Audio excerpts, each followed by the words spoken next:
အခုလိုအခက်အခဲတွေကြက်တဲမှုတွေရင်ဆိုင်နေရတဲ့အချိန်မှာကျွန်တော်တို့အလ္လာဟ်ရှင်မြတ်ဘက်ကိုအာယုံစူးစိုက်တင်ပါတယ်ကျွန်တော်တို့နေ့စဉ်နမတ်9ချိန်ကိုကျွန်တော်တို့ဝတ်ပြုတင်တယ်ဖဂျ်ပြီးသွားရင်ကိုစီအိမ်မှာဆူရာယာဆင်ဖတ်တဲ့အစီအစဉ်တွေရှိတင်တယ်မဂရစ်နမတ်ပြီးသွားတဲ့အခါမှာကျွန်တော်တို့ဆူရာဝါကီယာဖတ်တဲ့အစီအစဉ်တွေရှိတင်တယ်ဒူအာရဲ့အစီအစဉ်တွေရှိတင်တယ်ကိုစီ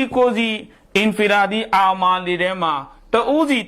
အီဘာဒတ်တွေထဲမှာအလ္လာဟ်ရှင်မြတ်နဲ့ဆက်တွယ်မှုထဲမှာမွေးလျော်တင်ပါတယ်ကျွန်တော်တို့လက်ရှိဖြတ်တန်းနေတဲ့ကာလဟာဖီတနာတွေတစ်ခုပြီးတစ်ခုကြာရောက်နေတဲ့ကာလပါဒီကိုဗစ်ပြီးသွားလို့စိတ်သက်ကြစရာမဟုတ်ပါဘူးဒါပေမဲ့ဖြစ်မဲ့ကိစ္စတွေတော့ကျွန်တော်တို့ရဲ့နဘောသခင်ကျေးဇူးတော်ရှင်တမန်တော်မြတ်ကြီးဆလ္လာလာဟူအလိုင်ဝါဆလမ်ဟာနေပေါင်း1400ကြိုပြီးတော့မှတမန်တော်ကျွန်တော်တို့ကိုမိန့်ကြားခဲ့ပြီးသွားပါဒီဖီတနာတစ်ခုပြီးသွားလို့ကျွန်တော်တို့အေးဆေးဆေးထိုင်လို့ရမယ်လို့မထင်ပါနဲ့ဟဒီသ်တော်ထဲမှာတမန်တော်မြတ်ကြီးဆလ္လာလာအလိုင်ဝါဆလမ်မိန့်ကြားခဲ့တယ်ဟဇရတ်အဘူဟူရိုင်ရာရဒီအလ္လာဟူတာလာတခင်ရဲ့စင့်ပြန်ချက်ဖြစ်တဲ့တမန်တော်မြတ်ဆလ္လာလာအလိုင်ဝါဆလမ်မိန့်ကြားတော်မူတဲ့အီဇတ်တူခီဇလ်ဖိုင်အိုဒီဝလန်ငါရဲ့အွမ်မတ်ကတဲ့မာလီဂနီမတ်ဆိုတာကအများနဲ့သက်ဆိုင်တဲ့အများနဲ့ပတ်သက်တဲ့ဥစ္စာပစ္စည်းကိုခေါ်ခြင်းဖြစ်တယ်ဒီဝလန်ဒီဟာကိုကိုယ့်ရဲ့အင်အားနဲ့ရှာဖွေထားတဲ့ကိုယ်အစွမ်းအစားနဲ့ရထားတဲ့ဥစ္စာပစ္စည်းဆိုပြီးတော့ငါရဲ့အွမ်မတ်ကသဘောထားလာကြမယ်တကယ်တော့မာလီဂနီမတ်ဆိုတာကတော့တကယ်ပဲရန်သူနဲ့ရွရွချွန်တိုက်ခိုက်ပြီးတော့မှတိမ့်ပိုက်ရရှိလာတဲ့သုံးမှန်ပစ္စည်းကိုခေါ်တာပါဒါပေမဲ့အီဇတ်တူခီဇလ်ဖိုင်အိုဒီဝလန်ဒီကနေပြီးတော့မှအလိုသဘောတစ်ခုဘာလဲထုတ်လို့ရနိုင်လဲဆိုတော့အများနဲ့ပတ်သက်တဲ့ဥစ္စာပစ္စည်းတွေကိုအွမ်မတ်ဟာကိုယ်အစွမ်းအစနဲ့ကိုယ်အင်အားနဲ့ရထားတဲ့ဥစ္စာပစ္စည်းလိုသဘောထားပြီးတော့မှငါတကောကောလာကြမယ်အများလူသားတန်းထားတဲ့ပစ္စည်းတွေကိုအလွဲသုံးစားတွေလုပ်လာကြအများနဲ့သက်ဆိုင်တဲ့ဌာနေတွေကိုကိုယ့်ရဲ့မိသားစုပိုင်သုံးဆွဲလာကြဝလ်အမာနတုမဂနမန်ထိုနည်း၎င်းမဲ့လူတယောက်ကယုံကြည်စိတ်ချလို့အနံထားတဲ့ပစ္စည်းကိုဒါကသုံးမှမှရသွားပြီးငါတို့ပိုင်သွားတယ်ဆိုတဲ့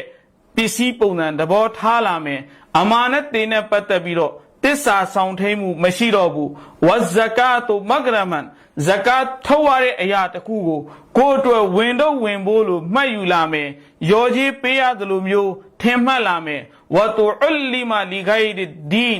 ပညာတော့တင်ယူစီးပူးမယ်ဒါပေမဲ့လီဂိုင်ဒီန်အဲ့ဒီပညာတင်ယူစီးပူးတဲ့ရည်ရွယ်ချက်ဟာသာသနာကိုဖြန့်ချီဖို့မဟုတ်ပါဘူးလီဂိုင်ဒီန်ဆိုတဲ့ဒီစကားလုံးရဲ့အတုံးလုံးဟာအလွန်တရာမှကျေပြန့်ပါတယ်သာသနာပညာကိုတင်ယူစီးပူးမယ်ဒါပေမဲ့ရည်ရွယ်ချက်ကဒုနီယာရှာဖို့အတွက်ဖြစ်တယ်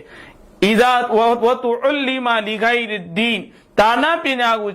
ရှာဖွေစီးပူးမယ်ဒါပေမဲ့ဒီန်ကိုဖြန့်ချီဖို့မဟုတ်ဘူးဒီန်မအပတခြားဖီတနာအလုပ်တွေလုပ်ဖို့အတွက်သူဟာသာသနာပညာကိုတင်ယူစီးပူးမှာသာသနာကိုလိုသလိုဆွဲယူဖို့အတွက်သာသနာမှာလိုတိုးပို့လျှော်လုပ်နိုင်ဖို့အတွက်ကိုယ်စိတ်တိုင်းကြထင်တိုင်းကျဲနိုင်မှုအတွက်စသဖြင့်ရည်ရွယ်ချက်အမျိုးမျိုးတွေနဲ့ဘာသာသာသနာကိုဖြန့်ချီမယ်ဘာသာသာသနာနဲ့ပတ်သက်ပြီးတော့အမလုတ်ကျင့်သုံးမယ်ဆိုတဲ့ရည်ရွယ်ချက်မှအပတခြားရည်ရွယ်ချက်တွေနဲ့ပညာကိုတင်ယူစီးပူးလာကြမယ်ဝါတာအရဂျူလူအင်မရာအတဟူဝါအက္ကာအွမ်မဟူဇနီးတဲ့ရဲ့စကားတွေကိုနားမထောင်တဲ့နေရာမှာလည်းပဲ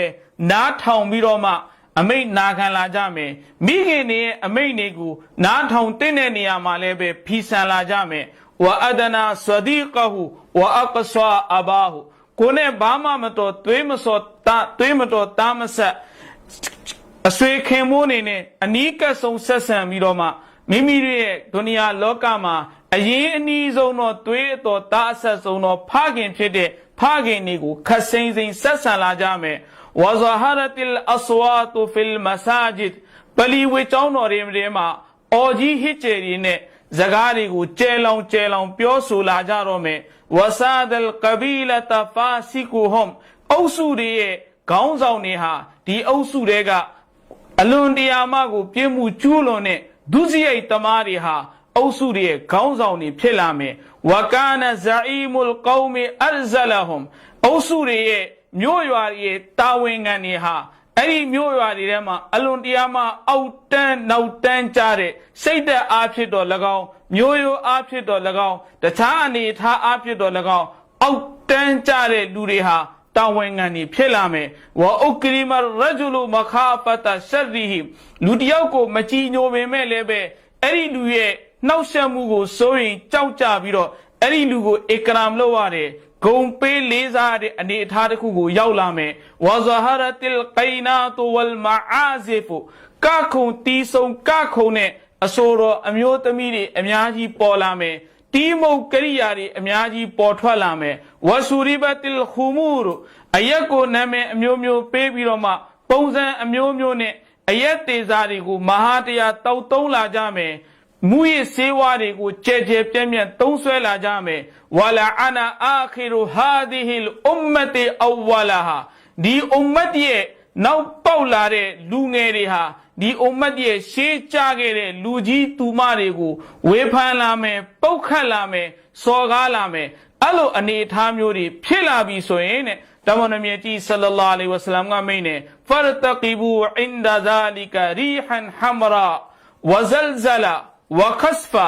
ဝမစခာဝကဒဖာဝအာယာတင်တတာဘာတမန်တော်မြတ်ဆလ္လာလာအလိုင်ဝါဆလမ်မိန့်နေအဲ့လိုမျိုးလက္ခဏာတွေမင်းတို့ပတ်ဝန်းကျင်မှာပေါ်လာပြီးဆိုရင်တဲ့လေးစားတဲ့အစ္စလာမ်တာနာဝင်များခင်ဗျာတမန်တော်မြတ်ကြီးဆလ္လာလာအလိုင်ဝါဆလမ်ရဲ့မိန့်ကြားချက်ကိုရှေ့မဆက်ခင်မှာအခုနတမန်တော်မြတ်ဆလ္လာလာအလိုင်ဝါဆလမ်မိန့်ခဲ့တဲ့မိန့်ကြားချက်ဒီကျွန်တော်ရဲ့ပတ်ဝန်းကျင်မှာဘလောက်တောင်ထွန်းကားနေပြီလဲကျွန်တော်ပြန်ပြီးတော့မှတုံးတက်ကြည့်ပါအီဒတ်တူခီဇလ်ဖိုင်အိုဒီဝါလန်အများနဲ့ပတ်သက်တဲ့ဥစ္စာပစ္စည်းတွေကိုကိုယ်ပိုင်အရာတစ်ခုသဘောထားလာပြီးဝလ်အမာနတူမဂနမန်အမာနတ်နဲ့ပတ်သက်ပြီးတော့ယုံကြည်အနံ့မှုနဲ့ပတ်သက်ပြီးတော့တစ္ဆာဆောင်ထိန်မှုမရှိတော့ဘူးဝဇကာတူမဂရမန်ဇကာတ်ပေးရခြင်းကိုဝင်တော့ဝင်ဖို့တစ်ခုသဘောထားလာပြီးဝတူအလီမာလီဂိုင်ဒီဒင်းဘာသာတရားရဲ့ရည်ရွယ်ချက်မပါဘဲနဲ့ပညာတွေကိုတင်ယူစည်းမှုလာကြပြီးဝါတာအရဂျူလူအမရာတဟူ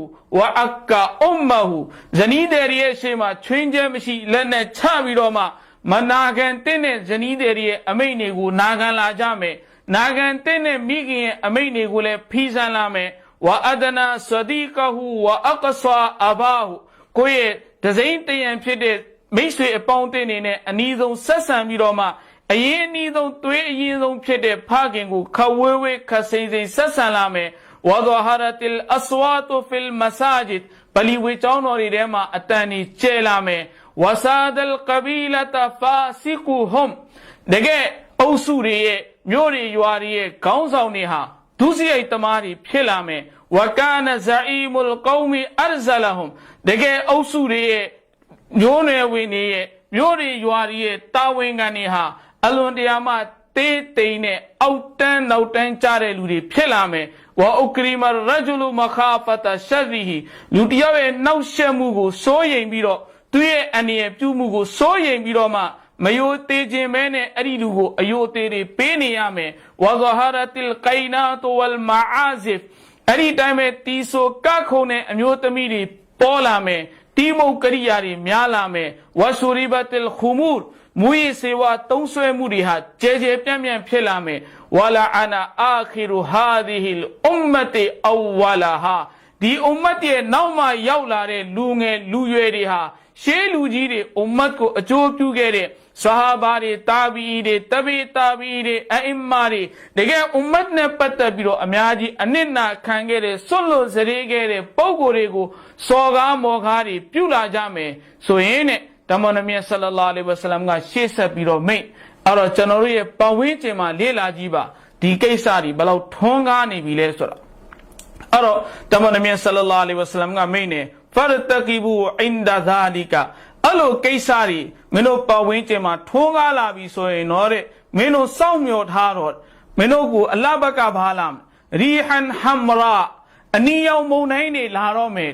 ဟာဒီစ်တော်ထဲမှာတမန်တော်မြတ်ဆလ္လာလာအလိုင်ဝါဆလမ်ကရီဟန်ဟမ်ရာလို့သုံးတယ်ဒီနေ့ကဘာမှာလည်းပြောတယ်မုန်တိုင်းနဲ့ပတ်သက်ပြီးတော့သတိပေးတဲ့အခါမှာအနီရောင်အဆင့်ဆိုရင်နောက်ဆုံးအဆင့်ဆိုပြီးတော့ကဘာကတတ်မှတ်တယ်နေပေါင်း1400ရင်ကလေးကတမန်တော်မြတ်ဆလ္လာလာအလိုင်ဝါဆလမ်မိန့်ခဲ့တာရီဟန်ဟမ်ရာအနီရောင်မုန်တိုင်းနေလားဝဇလဇလာမြေငလျင်လောက်တာတွေကြုံရမယ် ဝါခတ်ဖာမြေကြီးထဲမှာကျုံပြီးတော့မှမြေမျိုးသားတွေကျုံရမယ်ဝါမတ်ခါအလ္လာဟ်ထိမ့်သိမ့်ပါသည်ကျွန်တော်တို့ရဲ့ရုပ်ဆင်းအင်္ဂါတွေပြည့်ယွင်းပြီးတော့မှလူစင်စစ်ကနေပုံစံတွေပြောင်းသွားတွေရုပ်ပြတ်သွားတာတွေကြုံရမယ်ဝါကတ်ဖာမိုးကောင်းငင်ကနေခဲမိုးရွာတာတွေကြုံရမယ်ဝါအာယာတင်တတာဘော